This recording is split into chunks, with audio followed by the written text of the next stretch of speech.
and welcome to Movie Couple Live. This is the show where we talk about the latest in movies and pop culture news. I'm Wendy. I'm Dustin. And happy Wednesday. Wednesday. Without It's not fail. Saturday. Without fail. And I should know this because every Wednesday our trash comes. Yeah, and I that's make what a wakes lot it of up in the morning. Yeah, and I still have trouble, like, even if the trash came today, I'm like, it's today Saturday. But hi, you guys. Welcome to the stream. Thanks for joining us. Thanks for hanging out with us. I'm at a loss for words already because clearly matcha doesn't give me as much as caffeine as coffee. So I need that caffeine need jolt. So today we will be talking about Deadpool 3 confirmed to be rated R. We're also going to be talking about Nicole Kidman as Lucille Ball. And possible movie release delays in 2021 and so much more. So before we get started, of course, we always do our little bits of like not news flash, but like announcements and things that are going on in the movie couple world. In the world. We have been desperately trying to catch up on Critical Role. So if you guys are fellow critters out there, don't spoil because we're only on episode 75. No, 75, 76, around there. Yeah, so no spoilers, but we've been trying to catch up on that as well as all the other shows. And of course, you guys know that we've done some trailer reactions in the past. So there's a couple of ones that are on the channel now, including Cherry, The Little Things, Lockdown, which is coming to HBO Max very, very soon. And we also have two more that we'll be putting up very soon, probably one today, probably another one for tomorrow. One is for Finding Ohana, and the other one is for Are You Afraid of the Dark? Oh, yeah, that's right. I was like, which one was it? I know. Yeah, of course, it's the horror movie one that I don't remember. So, for obvious reasons. Also, I see you guys saying in the comments, joining colors, matching colors. Because we tried really hard to not wear Deadpool, black, and since we're talking a little bit about the MCU, we thought we where they just happen both to be maroon, but we got Deadpool and my Stark. What a bunch of maroons. That's funny. All right, you guys. So, we are also very, very, very excited for WandaVision, which comes out this Friday. And I don't know if you guys saw on my personal Instagram, I did an IG story, and I also did like a little just regular post to my feed of what Disney/Marvel Studios WandaVision sent over. But in case you didn't, we'll share it with you on screen. I'll hand this over to Dustin. I will hold this right here, turn it this way, and see if I can. I can probably tilt it like that. There we go. And look, I can actually kind of towards Wendy and up because it's flipped. There you go. There we go. And it's like a little TV tray. And our green screen's messing it up a little bit. Oh, but it came with its own little cutlery. There's like a plastic fork and knife and spoon in here. And a little glass. It's got Wanda and Vision's face. And on the back, it says, a love like you've never seen. We've got some coasters that were really cool. Oh, I'm sorry, but I am holding the product upside down. I didn't even notice that until hold on. It kind of works for a second to where the background kind of popped up on it, and it fit because it added like stars. Oh, cool! Like around the side. I was like, ooh, that's kind of cool. It's looking. Like glitching, like how the trailers have little glitches. That's pretty cool. Which worked out pretty cool. Yeah. And I thought this was the only thing missing. There it is. The only thing missing from this is the fact that on the back it doesn't have like those old-fashioned like the little 70s TV trays kind of a thing. And I was kind of like, oh, it's so cool. But I still think it's really cool. It's really cool. I actually used it last night when we were eating dinner. I prepped it. I prepped my stuff in the kitchen, and then I brought it back out and I put it on our little folding trays. And I love what they did with the TV guide. Oops. Sorry, Wanda, because she's wearing blue. There we go. What they did to the TV guide, it's just like your ordinary everyday like blank notebook inside, but hold on, we're out of focus. There we go. Woo. Can't wait until we get that adapter. I know. But also at the end, it has like some important contacts and a calendar for 2021, 2022. Yeah. But hold on a second. Let me show you what the cutlery kit. It comes with a fork, a knife, and a plastic straw. No, it's not plastic. Oh, these are made from wheat stalks. Oh, so it's very like planet conscious. Thank you, Disney, for making the effort. The overall theme of it is so cute. It's very retro, especially with the old timey TV guide notebook, which I absolutely love. And I will be Oh no, some of my Oh. washi tape made it on here. Take that off. Whoops. But we're so There we go. excited for WandaVision this Friday, and we're getting 2 episodes to watch this Friday, which is going to be really exciting. So that means that please come back to our channel because we will be doing reactions and spoiler reviews just like we did for The Mandalorian. Why I am putting myself up to this editing nightmare all over again, I don't know, but you guys seem to enjoy it. We enjoy doing it. I just don't like I don't like the editing process of it. So, but hopefully it can be a bit tedious. It can be a bit especially tedious. when it comes to about 12 hours worth of editing. Never forget. Poor baby. I'll never forget. So yeah, look forward to that coming. I want to say it'll be up on Friday, but honestly, who knows? Because knock on wood, if I get another 12-hour bout of editing, then it won't be up until Saturday. But it'll be there for this weekend. So we are so excited for WandaVision. Let us know your excitement for WandaVision in the comment section below if you're watching this after this has gone live, or put that in the chat right now. You guys are saying, yeah, the box you got, it was really awesome. Feel really, really, really lucky to have gotten it. Like, thank you so much to Disney for sending it over. And you guys, before we jump into our news flash topics, we have Chris's choice. Thank you so much, Chris. Woo! Chris writes, all right, here we go. Hot cocoa from Disney or warm butterbeer. Choose. That is a tough. That's not fair. No, you know what? I have to admit though, the first time as I take a sip of my matcha, I had the warm butterbeer at Universal Studios. I was like, oh my gosh, this is amazing. I love it. It was something new. Don't get me wrong. The hot chocolate at Disney is delicious. It warms you up, especially when you're waiting out there in the cold for the fireworks to start, or for when the late night parades to start, to have it in your hands and just be like, ooh, this is so perfect. I love the butterbeer. I actually want to go back and I want to get some more hot butterbeer from Universal Studios. I miss theme parks so much. I know. So many things at theme parks that I miss. Yeah. Not just like hot chocolate, not just beverages, but the popcorn, the rides, the fireworks, the churros, the so much food, and I miss it. The randomly running into friends, you know, at the theme park, running into our friend Adam, Movie Bunch Adam, you know him, you know, so I'm also just dying to get back to Disneyland so Chris and I can have our battle bot. So we can have our spider. Yeah, he'll probably know how to use it, and Chris probably has already had a couple battles, and he's like already a pro at how to move the controllers. Right. We're and I'll like, be like, what am I doing backwards? Which trigger does this?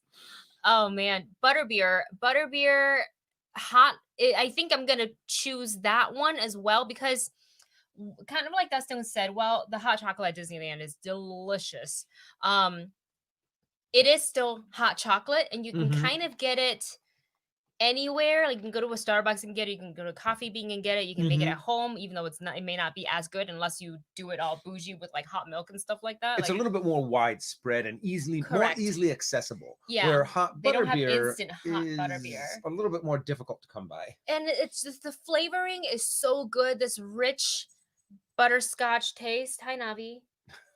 What the heck was that? Did you see that? Right next to, right over there is the door to the study. And all of a sudden, Navi comes running in, like looking around. Oh, hi guys. And just comes right on over.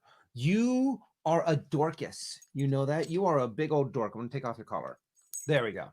You don't make noise. Oh, Navi face. Navi, would you want hot chocolate, or do you want butterbeer more? You won't let me have either. No, you can't have either.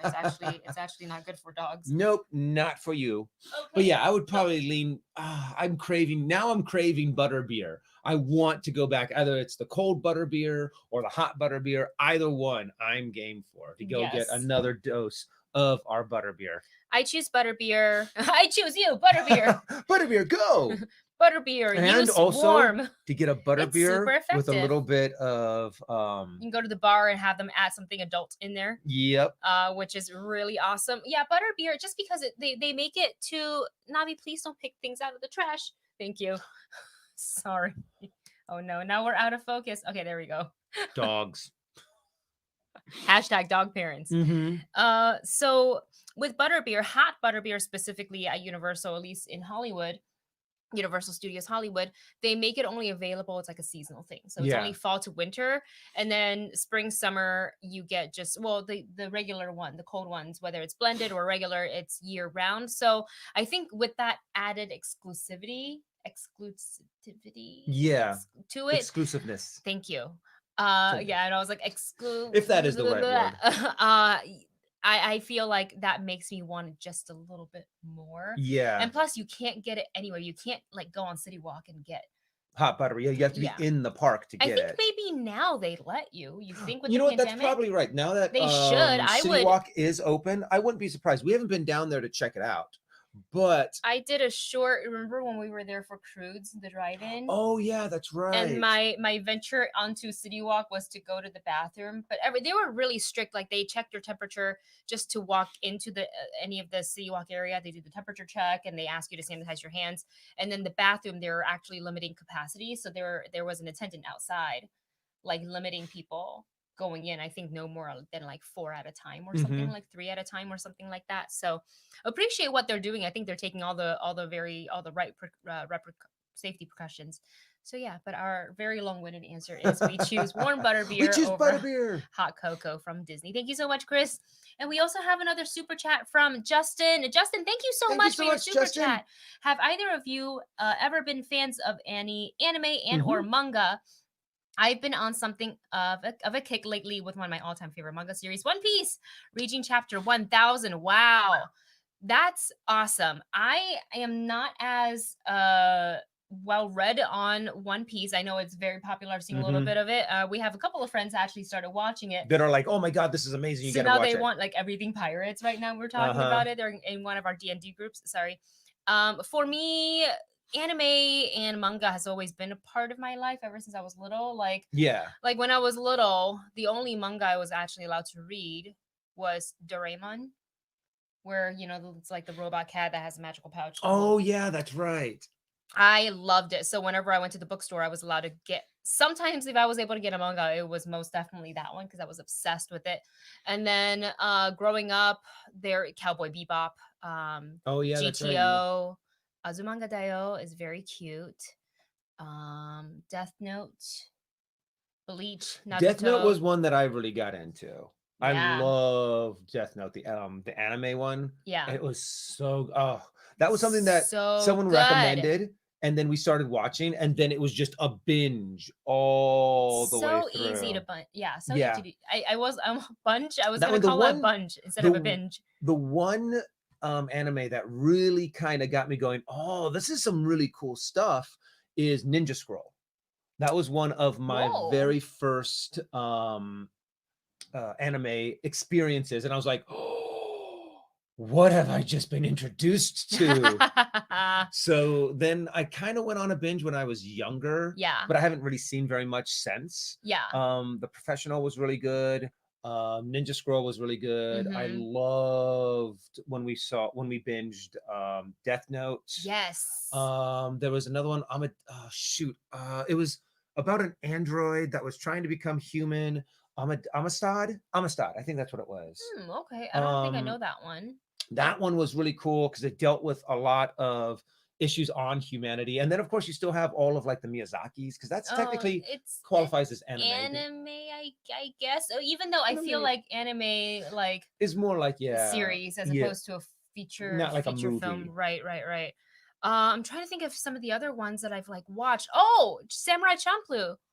That one's Oh, excellent as well. I remember I was introduced to that in the midst of like my Bleach Naruto period, and then I fell off of Naruto for a while because just kept going and going and going. And I feel like sometimes I prefer a limited series because there's a beginning and an end. Where yeah. I honestly I think Naruto's still going.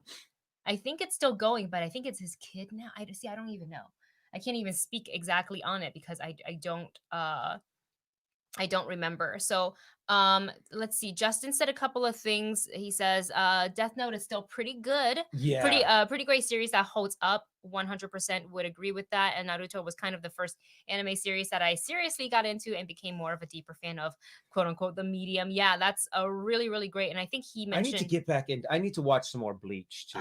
Because Bleach, I mean, where just did the you end begin. up? I only saw like the first couple of episodes, so I didn't really Oh, get that far into it oh, that because means Ichigo still has his first Zanpakuto. He hasn't Mhm. even gotten his new ones. Okay, so we'll have to watch it. So it Yeah. looks really, I mean, there's a lot of, and the thing is, yeah, there's a ton of anime out there, and it's a Oh, great little world to kind of dive into. right. So once you kind of fall in, though, there's just so much out there. Yes, there is a lot out there, and it's just like there's so many because we're home all the time, so we're working from home essentially, and so there's other things to do. But then it's like we want to watch this so we can talk to you guys about it, but then for our own viewing pleasure, we kind of want to watch XYZ, and Hmm. it's like we also don't want to just sit in front of the screen all day and watch things. So it's a bit of a balancing act, Yeah. if you will. Well, we're going to move on in just a few moments, but just in case you guys do have a question, comment, or concern, we do pull questions every now and again out of the chat.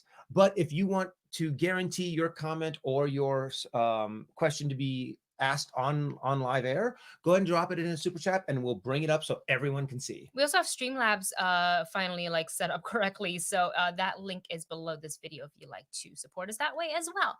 Moving on to our news flash. Newsflash! News flash. Not you. I activated her by accident.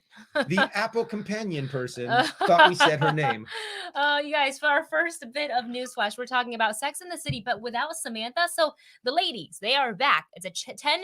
I can't speak today. Or should I say I can't read today? 10 episode chapter. It stars Sarah Jessica Parker, Cynthia Nixon, Kristen Davis, and this will be airing on HBO Max. The new series is not technically called Sex in the City, even though it is the same premise, but it is called And Just Like That, basically a nod to Carrie Bradshaw. Mm. To the original show, essentially. And the series, of course, will follow Carrie, Miranda, Charlotte as they navigate their friendship in their 50s. And production is set to begin in late spring in New York. However, not not all the ladies are back. We do not have Samantha in this. Kim Cattrall, who famously portrayed Samantha, is not involved in the series. So while I am really excited to see the ladies of Sex and the City again, will it be the same without Samantha? It's kind of like having it's like the Beatles, but just take one of the members out, and Yeah. it's not the It's same. not getting the whole band back together kind of a thing. Now, I do have to admit, I was Mhm. never a huge super fan Mhm. of Sex in the City. Mhm. I think I saw one of the movies and I thought it Mhm. was done First one very was good. well. Second was also. And I'm sorry, I keep on bumping the table. But the thing is, what I'm kind of getting from the vibe from this announcement is kind of like the Gilmore Girls kind of well, Mm. no, where it kind of the way that the Gilmore Girls sequel or reunion What show, was it called?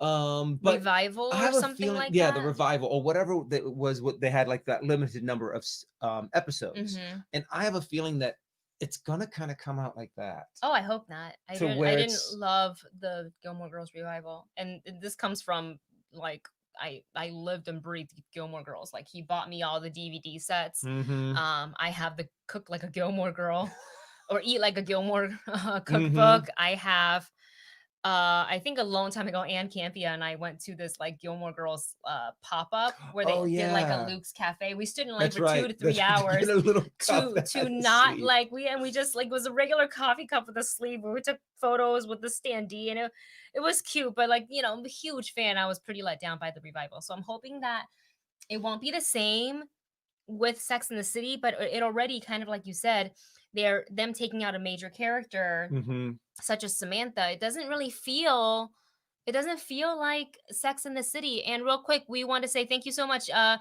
MK Songbird for stopping by. We know we've got some family stuff going on that you are helping out with. So thank you so much for Thanks just for taking the joining time us. to join. And we will talk to you in a little bit on Discord very soon. So yeah, I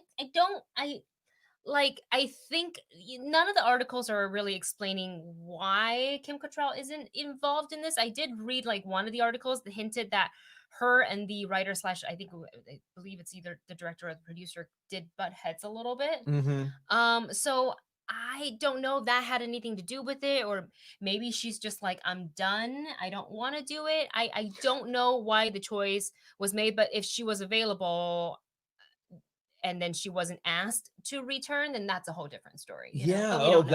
that's a good point too. Was it Mhm. her saying, you know what, guys, I'm not into this anymore. I'm kind of I don't retired see from why she acting, and she'd loves back out. Samantha. I'm also wondering, yeah, or if it was, hey, we kind of don't want her back. Yeah. I can't see them doing I that can't see them doing that either. because she's such an integral Maybe part of maybe the it's a group. mutual agreement, where they Yeah. talked about it, and maybe she decided that, I And it also wasn't because the money wasn't good, because from what I hear, they're making each actress is making $1 million an episode. Oh my gosh. So that means this would be a $10 million payday. So I'm Wow. pretty sure that it wasn't because, oh, I want more money kind of a Right. thing, Right. because that just sounds really bad if that's the case. I'm pretty sure it's not, Mhm. but I'm like, it makes you curious Yeah. on what's going on behind the curtain. Who's pulling the levers? What decision was this? Whose decision was this not to get the band back together? I would Right. think that that would almost be like, okay, we have this much money. We're willing to put extra money to get you in here Mhm, because we mhm. need you. You are, the Fantastic Four, not the Fantastic Four, the fabulous. It was The the Fab Beatles, Four.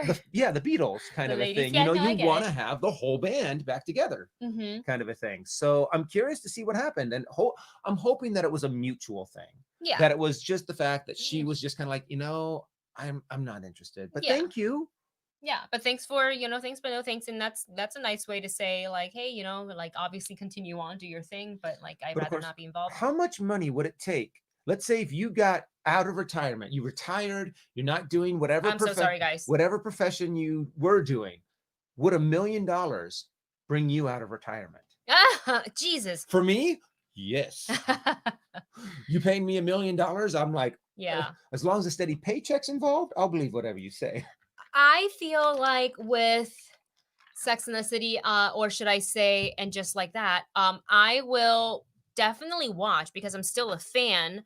I just wonder how much of that chemistry, of that close knit friendship that we're going to be missing, because each of these characters are so different, Mm-hmm. and that's what makes the four of them together really, really great. And I wonder if it'll still work with just the three. You know what I mean? Like, Yeah. I feel like Samantha is kind of a crowd favorite. So I don't know. We will see. But I thought that was kind of interesting to talk about.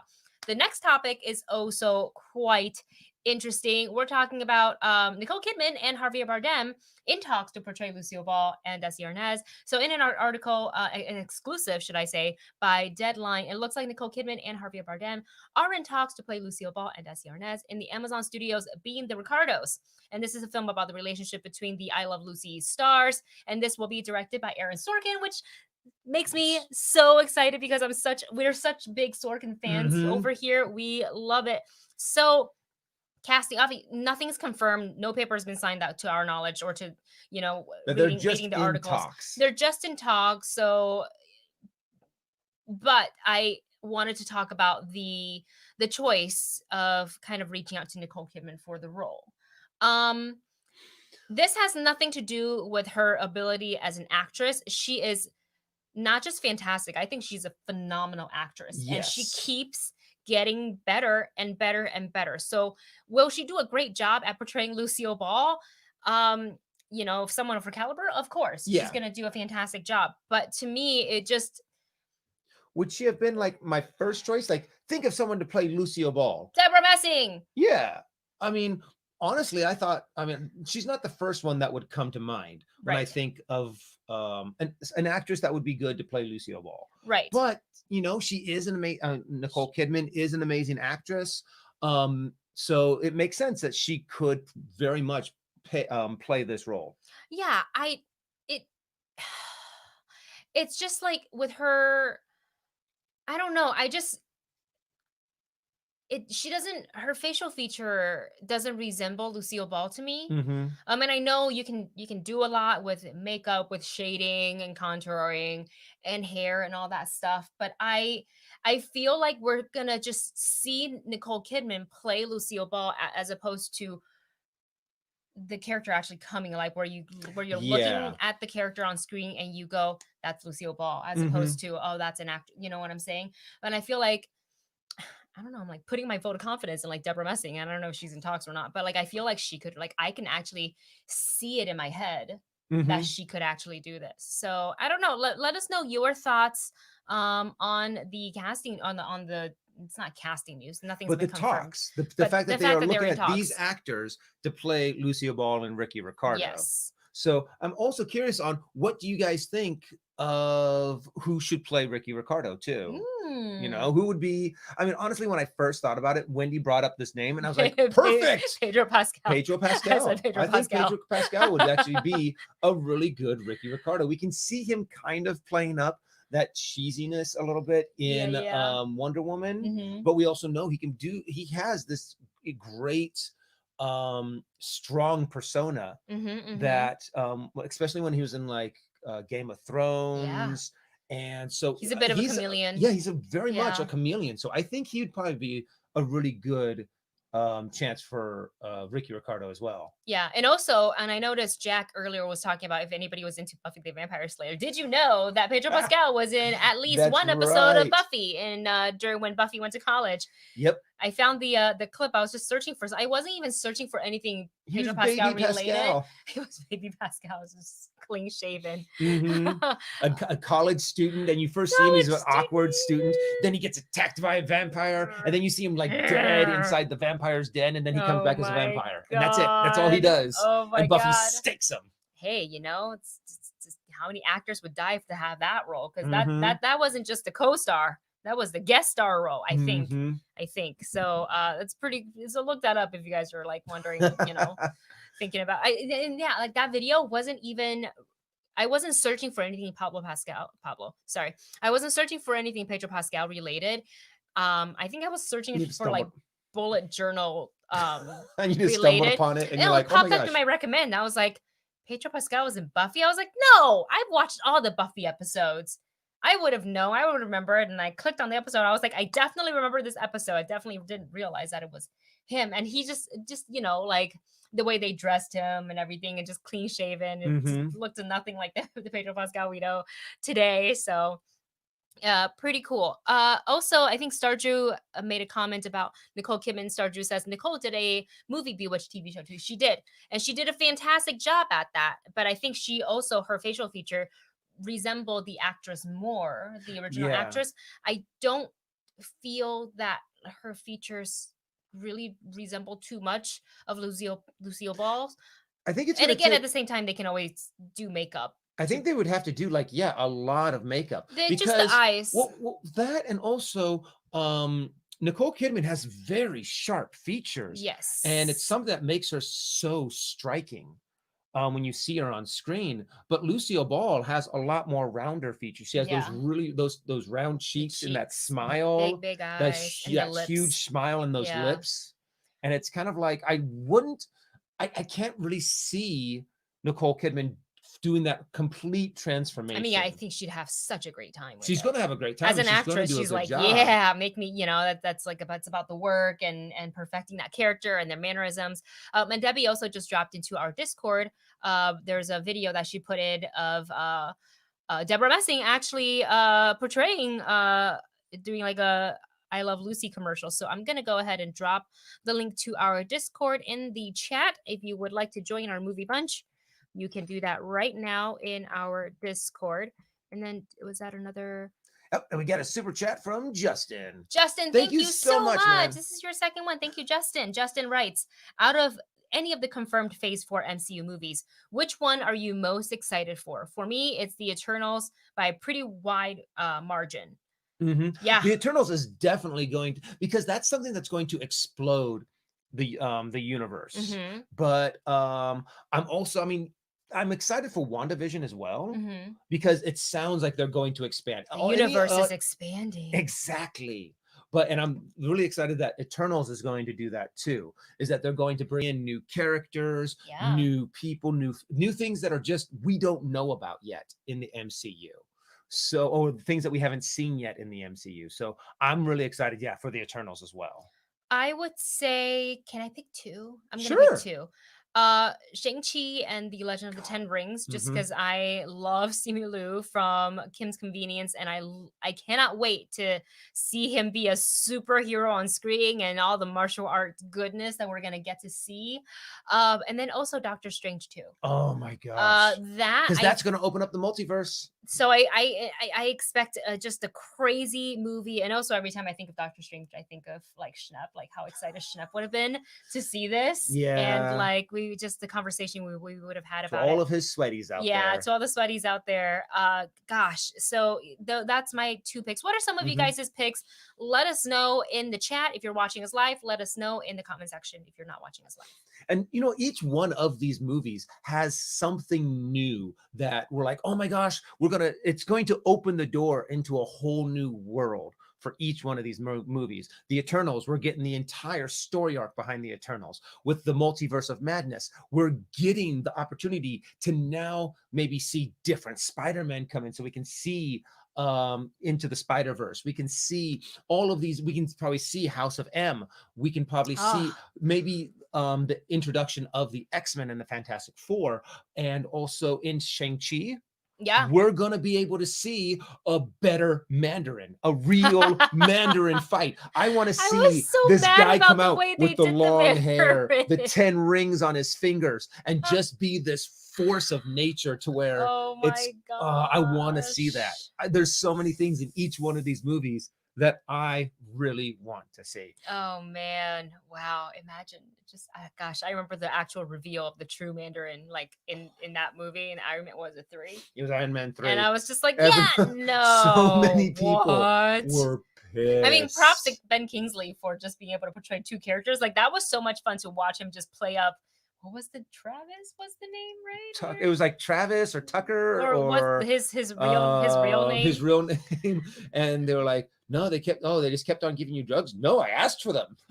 I kept doing it because they kept on giving them to me. So I was like, yeah. Oh my gosh. Yeah. So yeah, excited. I mean, but overall just any new movies. Like I just miss movies so I want to much. go to the I want to movie go back to the theater movies again. so much. So but those are some of the ones that we are most looking forward to. And I see, let's see, Captain Marvel 2 from Debbie, Miss Marvel, WandaVision. Yeah, that's right. I Oh yeah, forgot about Miss Jack Marvel. loves Angelina Jolie, and being able to see all of these big stars in the She's in Eternals, the and Eternals. just to see her is super Chloe exciting. Zhao. Hmm. So excited. Wesley Snipes question mark from Marvin.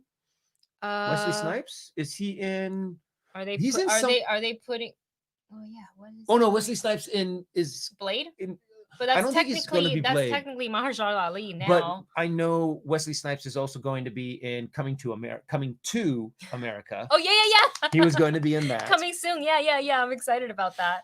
And also just kind of to circle back to our Nicole Kidman as Lucille Ball topic. I see a couple of you guys putting in the chat that they were originally considering Kate Blanchett for the role. Do you remember her in that? What was that? Coen's Brothers movie, where she was like, "There, say." Oh. Like she could have done that really, really well too. Mm-hmm. I think I would have an easier time believing Kate Blanchett as Lucille Ball than I would Nicole Kidman. I mean, again, they're all fantastic actresses, like so good. So just it's not the fact that they won't be able to portray it. It's just kind of more coming from an audience point of view, thinking, I don't know if I see it, but like I would have loved to see Deborah Messing try for it. That would have been really cool. Yeah. And one more super chat before we move on to the next topic. We have one from Marvin Martin. Thank you so much, Marvin. Marvin writes, if you could custom create and become your own super character powers and mythologies and etc. Whoa. Custom create your own super character powers, mythology, and etc. That would be interesting. It I mean, would now be. are we actually becoming the superheroes? So ourselves as superheroes, kind of a thing. We have these abilities, I think so. or It's to kind of custom. create. It's kind of like creating your own superhero. Like, right? If we were to right now Trevor was draw. the name. Trevor Slattery.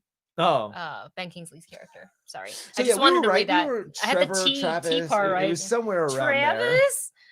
Oh man. That would actually be well. And the thing is, though, there's so many different things that you can do for a superhero.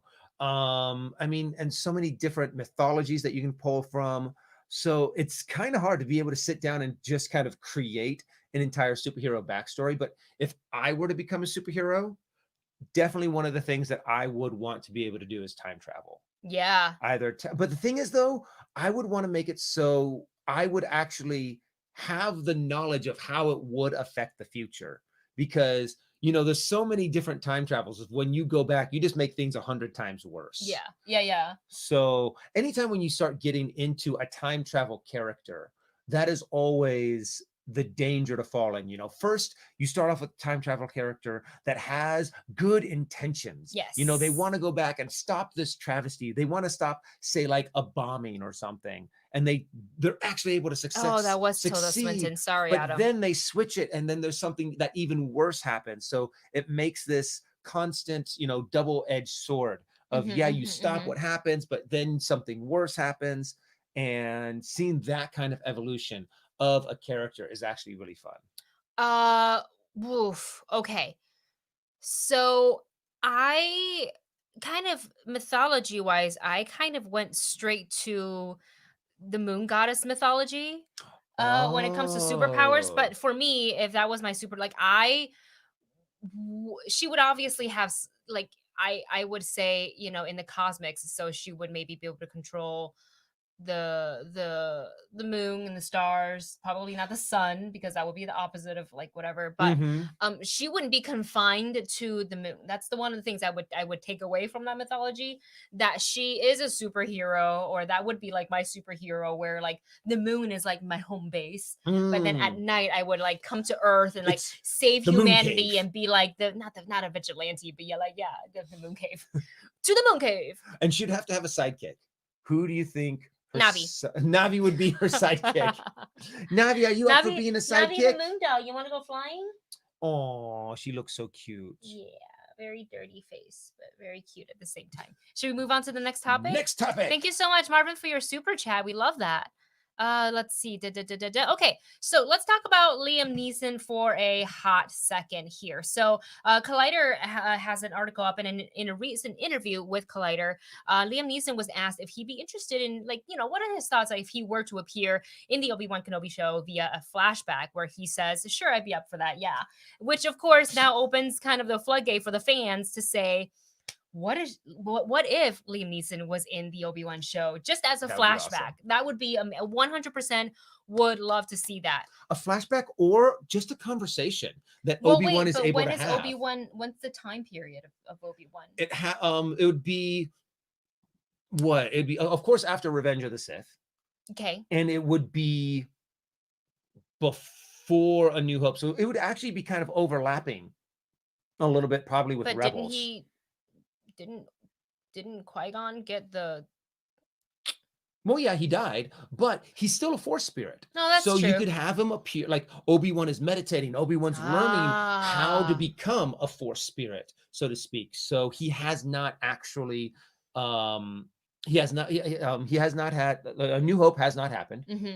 And it's this moment while he's in exile on Tatooine that he does his meditation, that he does his training. And it's actually Qui-Gon who is the one who is kind of, even if it's just like a disembodied voice. Right. I think that would be great, because he's kind of training Qui-Gon on the first steps. And then he's able to get those first steps, and then he's able to communicate with Yoda a little bit from distance communication on how he's doing it and how he was able to become a Force spirit as well, to have that guidance.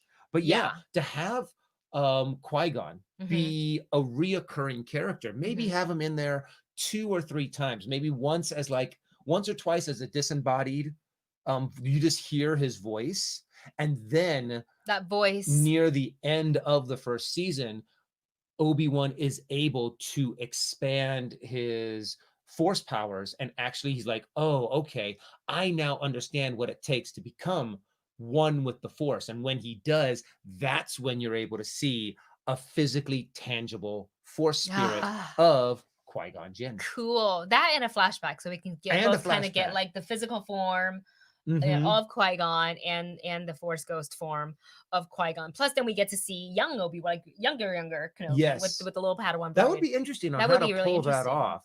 that actually might be a little too much to work with, because you would have to de-age Liam Just a Neeson. little bit. You would have to de-age Obi-Wan. You'd have to de-age I feel Ewan like McGregor a lot. Ewan still looks the same.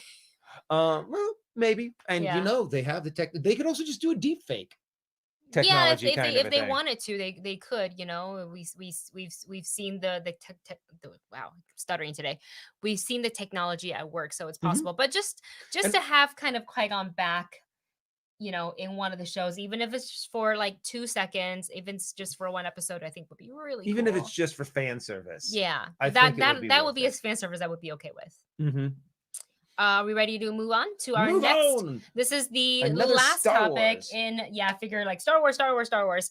So last topic in our news flash, and this one we're talking about, is it Ubisoft or Ubisoft? I've called it both.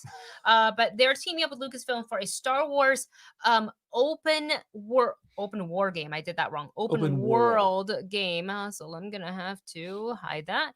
And But this is really exciting because they haven't done this.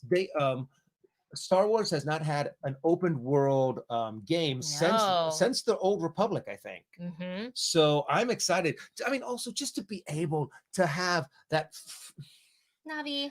to have that open world feeling with Star Wars again. Yeah. They did such a great job with the Old Republic. I would love to see what time period they set this in for this new game, and also just to have the new technology and the new graphics Yes. on an open world for Star Wars, and to be able to be on a planet, do stuff on that planet, hop on your X-wing, fly to another system, Yeah. and then be in be able to go to almost any single planet, to travel, and just even just to kind of immerse yourself in any of the planets, like the scenery and everything, the environment would be just really cool. And this is a tweet directly from Lucasfilm Games, who writes, "We are thrilled to announce we are working with Ubisoft and Ubimassive to develop a brand new story-driven open world Star Wars adventure. Learn about the future." And then they kind of had a little link to the Lucasfilm news interview. So this is really like open world, makes me so excited, especially when it's a universe as expansive as Star Wars. So when you have multiple planets to go to. Yeah, this is really exciting. And I'm also thinking, because it's open world, like we're getting to choose a character. Are we getting to choose like just normal pilot? Are we choosing the Rebellion? Or are we choosing Empire? Yeah. Are we choosing Jedi? Are we choosing Sith? Like, do we get those options? Do we not get those options? So like, I am so curious. And this is like the aspect of this. I am more excited for something like this than I am for Squadron. Because Squadron is really, really fun. You get to pilot, all the aircrafts and all the spacecrafts and all the fleets, but it's still kind of condensed in like you're flying. Yeah. You're only flying. Where this one, we could possibly be a force wielder, or you could pilot an X-wing, or you can do XYZ. So I think that's just really cool, and a lot of possibilities. If they really utilize the open world correctly. Yeah, and also not just open world, but also a character building game, to where you could have levels of experience. You could if you want, you can start off being force sensitive, but you're not that strong. And the more and more you develop that character, the more powerful you be. You can be a bounty hunter. You could be, a bounty hunter. A Mandalorian. You can be a Mandalorian. I'm hoping that they go, pretty much like full on role playing with this, And that's why I like it, because you and I are both like tabletop RPG fans. So we're so into that. So why not do it, in games like Fable, in games, things like that, where it's games open like world. Witcher. Yeah, and even do I want to say Mass Effect is open world? Yeah, kind of. Most definitely. Little bit. And even like a Breath of the Wild, that's very open world as well. So yeah, this is really exciting. And I don't even know when. I didn't even finish reading the article because we got short on time. But like, this is just so exciting. I can't wait to see what they're going to give us, and to kind of just get even more information and things like that would be really, really great. So, especially, I mean, to also just get some of the basics of what time period this takes Yeah. place in. Do you get to choose your time period? Is it a time period that we have no idea about just because like then they can kind of make it so certain events aren't happening. You know, if Right. you make it like during the time of A New Hope, you're going to have the Empire, you're going to have the Death Star, you're going to have all of those things going on in the background. Hmm. So I'm curious on how they're going to write the story. Kind of like in Lost Stars, how those two kind of the timeline coincided with the original trilogy. So that was really, really cool to see. Yeah. Like I wouldn't mind that, honestly. I just like maybe you don't play a Luke, or you don't play a Skywalker, or you don't Yeah. play one of the main characters. Honestly, that's kind of what I hope. I kind of hope I that don't they I don't take want it them out. to, They take it yeah. out of a time period to where it's more. It's there's a lot more new material being Mhm. placed. So it's a time period where they haven't evolved much. So you can create your entirely new story Yes. to kind of go with it. And I'm also curious. It's got to be, since it's a new game. It's got to be in canon. Yeah, I would think so. Well, So we'll see. We we'll shall have to see. wait and see. Yeah. The anticipation. The anticipation. It's very exciting. All right, guys, moving to our main topic for today. We're talking about movie delays of 2021. So as you know, the new year is here, and also at the same New time, delays. the pandemic is also still here. We all wish viruses worked like that, where it's like, oh, it's a new year, we reset. Great. No one's sick. Virus has gone away. We can all be outside again. Great. Unfortunately, it doesn't work that way. And we know that studios such as Warner Brothers have changed their kind of release strategy this year, where they're doing a simultaneously releasing movies theatrically in select theaters as well as on HBO Max. Which I know a lot of, I feel like reading a lot of other studios and various theater chains were unhappy Yeah. with that decision. But also then looking forward to 2021, I'm gonna say that Warner Brothers, I feel like they really were honing in on the future, and they're thinking this virus is still so unknown, even though we've been Yeah. dealing with it for a whole year. There's and new information coming about for this, and yes, the vaccine are starting to roll out, but it's very, very slow. Because everybody thought like, oh, vaccines here, everybody's gonna like, there's gonna be like a social distance line, everybody's gonna get one. It's not working like that. Distribution, there's a certain essential groups that should get it first. Yeah. Not social workers, but well, they should too, but the I'm just frontline medical workers. I'm very curious though on how this studio studio move to, especially by Warner Brothers, to kind of bring it out. Hey, you know what? In the theaters and on HBO, Yeah. or in the theaters and on Disney Plus, Mhm. kind of thing, is going to end up affecting our movie going experience in the future. Yeah. You know, we are in just a huge transition phase Yes. to where we don't know how certain things are going to work out. We don't know how certain things are going to play out. So I'm really curious. True, all of these things, more and more movies are getting delayed. Yeah. I'm so sad to see them They already delay. pushed so many back. And it's just going to keep on pushing back. Yeah. But I'm kind of really curious on, when all is said and done and there's no more movies getting pushed back, what is the movie theater going experience going to look like? Is it going to be more along the lines of, hey, you know what? The theaters are back opened. People are still going to go to the theaters, and it's going to go back a little bit, not quite, but a little bit back to normal. Or is it people going to be like, hey, I can watch it on TV. I Yeah. can, the only movies now that I'm going to go see are the big blockbuster tentpole movies. Well, maybe in this way, then more people will be able to view indie films. Films True. that typically, I feel like every time you go into a movie theater, you are also voting with your money. So it's of course we all want to go and see the blockbusters, and there's nothing wrong with that.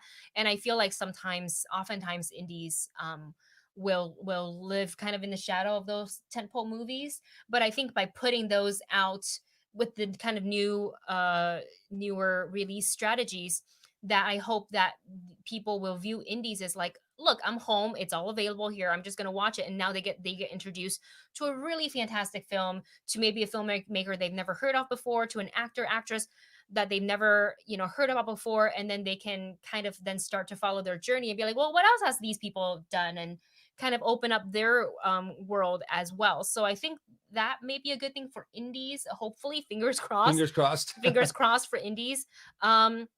There's a lot of really good indie films out there, you guys. And then kind of talking about more of the theater delays. Yeah, this virus has really changed the way we do anything socially, Yeah. from shopping to travel to anything and everything. And I'm also reading this article that's on Variety right now that Morbius, Jared Leto's Morbius, has been delayed. So they postponed it. Originally, it was going to come out March 19th. And now it is going to be premiering on October 8th.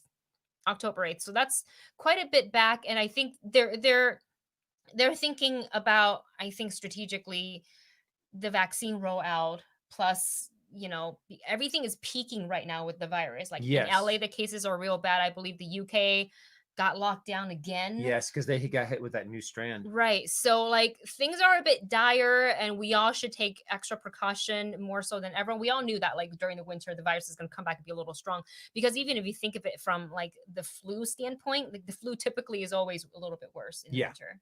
Very, very true.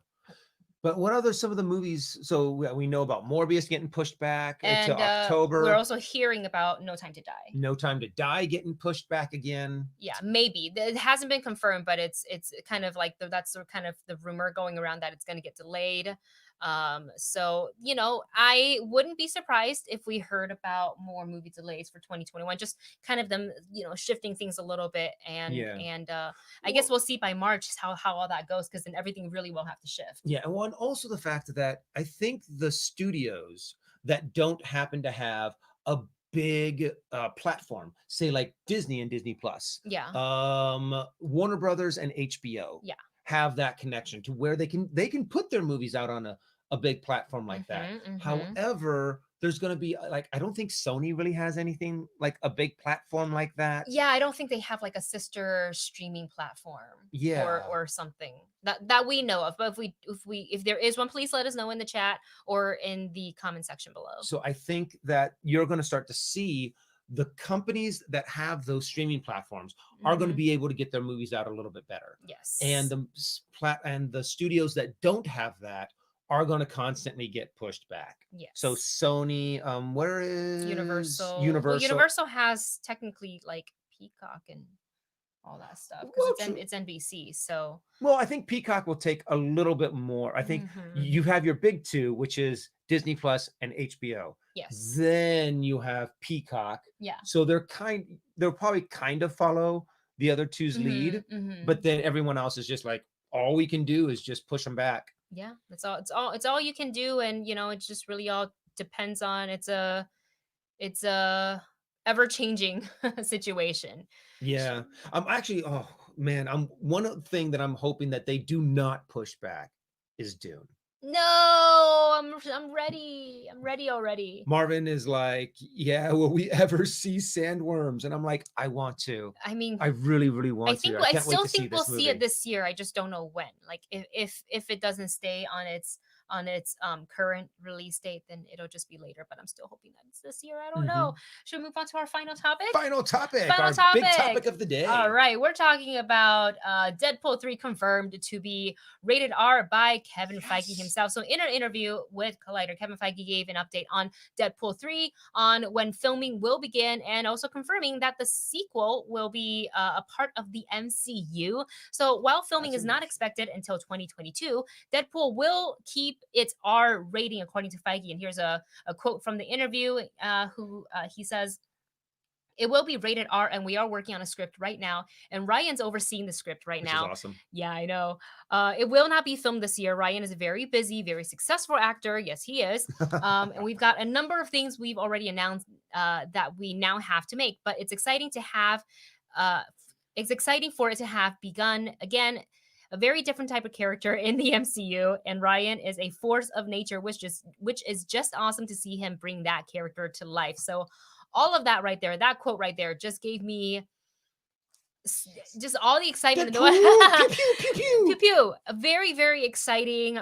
Really, really like makes me feel very confident in the way that they're going to approach Deadpool 3, especially that they're going to keep its R rating. I know a lot of fans were worried that now it's under like the quote unquote Disney brand, like, oh, they're gonna move it back to PG. And I had a feeling that they weren't going to do that, because the first two films are so successful. hmm That, and also I think you would have a huge upheaval. I think a lot of people would be so upset, going, "We gave you our money in these other movies. You know that we love a rated R Deadpool. You Yes. know that it works. Yes. Why wouldn't you give it to us? Yes. Why won't you just let us have this one thing, kind of a thing?" I'm also really curious on how they're going. So Deadpool 3 will be rated R.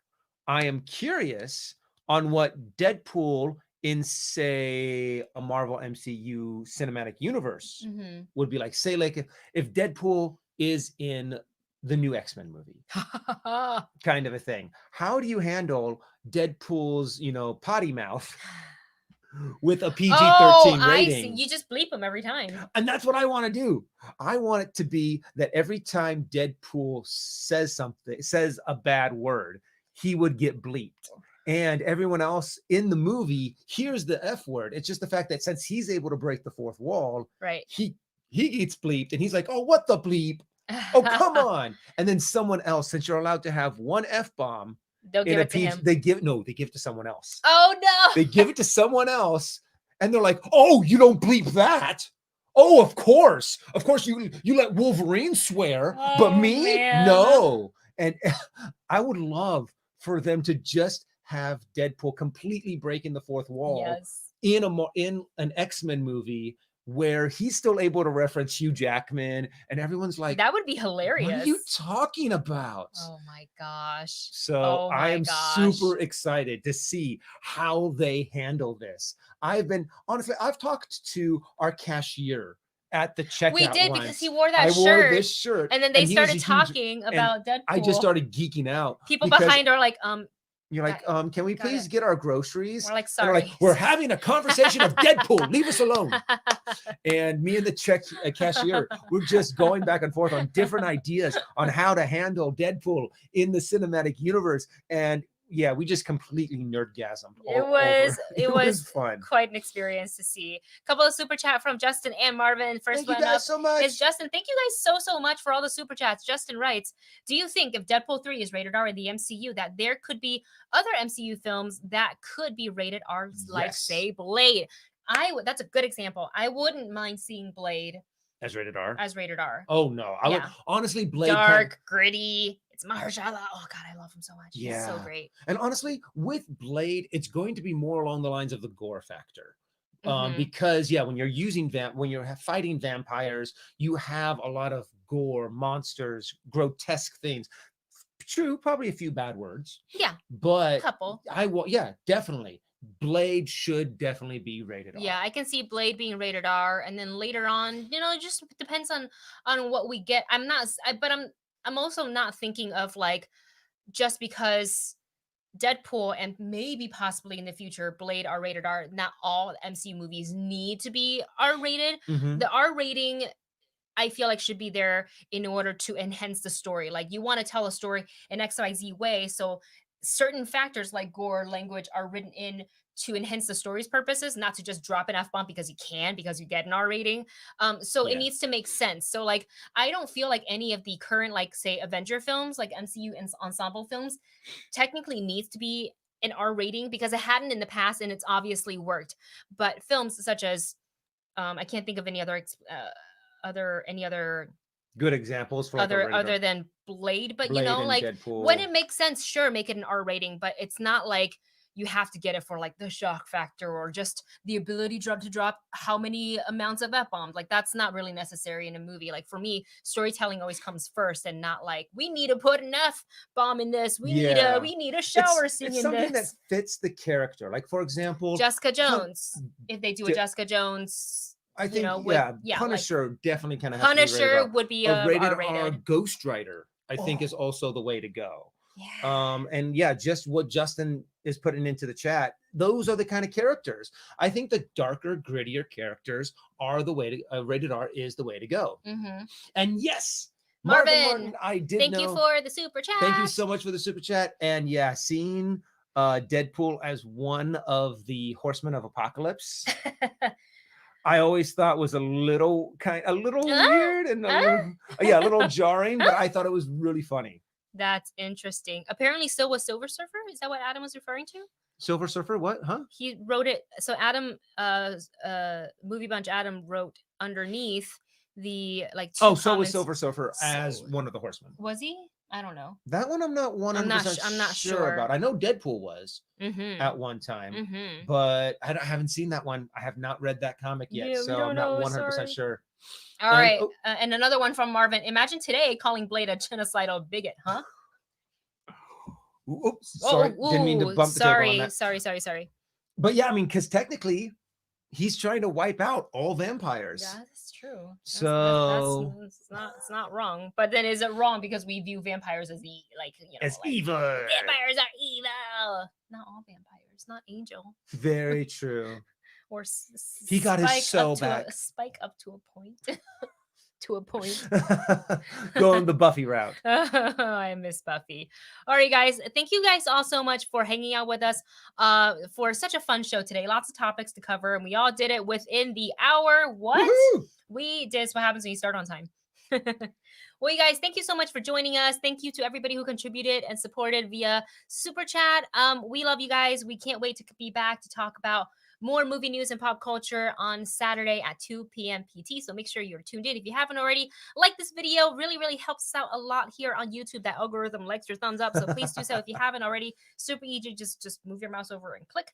If you like our content, such as trailer reactions and movie reviews, and of course, reactions to shows such as The Mandalorian, of course, coming soon, WandaVision, make sure you're subscribed to this channel so you don't miss out on any new videos. With that said, you guys, we love you so much. And we will see you guys on Saturday for another live stream. Thanks for joining us, and we will see you then.